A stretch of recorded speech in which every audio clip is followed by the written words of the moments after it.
Halldór, öruggur sigur í kvöld og þau klára þessa tvennu á bollum á móti ÍR og Haugum í síðustu tveimur leikjum. Er ekki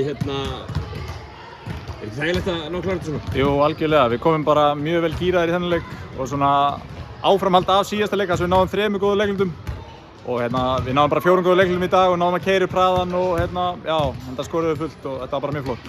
Er það að spila án Bandaríkjamanns sem oft hefur reynst ljár í þúfu liða í deildinni en þið virðist gera það ágætlega? Já, við erum bara vel samstilltir og allir svona með sín hlutverk nokkurn veginn á hreinu og það kannski hefur hjálpað að þetta gerist náttúrulega hjá okkur í fyrra og þetta er mikið leitt í sama lið þannig að við vitum hvernig við erum að bregðast við svona aðstöðum og já, það hefur bara gengið mjög vel.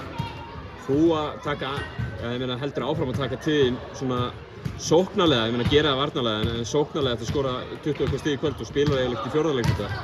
Er þetta eitthvað sem Pétur er að biðja um bara? Já, það náttúrulega er þegar við höfum verið með ameríska leikstjórnanda og þeir hafa verið að taka mikið af skotum og það bara losnar talsvert af skotum, kannski 20 skot og þau deilast bara á milli manna og ég bara hef verið að setja þau þannig að já, kannski bara að því að það eru auka 20 skot í boði og maður fær að skjóta fleiri skot, það er bara kannski þannig.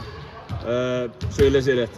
Má kannski búast við því að Halldór Garðar verði eilítið niðurlútur þegar það er komin Kana aftur í liðið sem er farin að taka upp skotum frá hann? Alls ekki sko, þetta verður bara rock and roll og gaman áfram. Þegar við spilum hjá Pétri, þetta er svo hraður bolti að það er alltaf nógu skotum í boði og þetta snýst bara að setja það voni, þannig að það er eiginlega sem snýst um.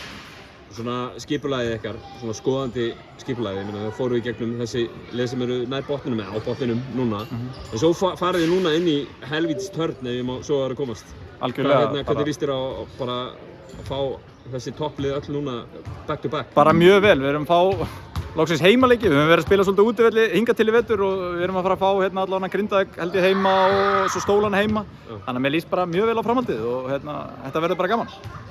Landsleikjapásan náttúrulega að koma, þú verandi einn af svona rísandi stjörnum bónusdeildarinnar. Þegar þú sást landsliðshópinn og sást að það var enn og aftur gengið fram hjá þér, varstu brjálaður? Nei, alls ekki.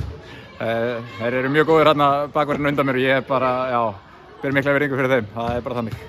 Alveg að lokum, það er nýr Kana á leiðinni sem var tilkynntur í gær, hann er á leiðinni frá, hann kom uppalega sem atvinnumaður frá Phoenix Suns til Sunny Kev, hvernig líst þér á þennan prófíl sem hann er komin í lið? Bara mjög vel, hann lúkkar mjög vel á YouTube eins og flestir þessi kallar og ég er bara spenntur að fá hann til landsins og þetta verður bara veisla held ég og já, þetta verður bara gaman. Kærar þakkir Halldór, gangi ykkur vel.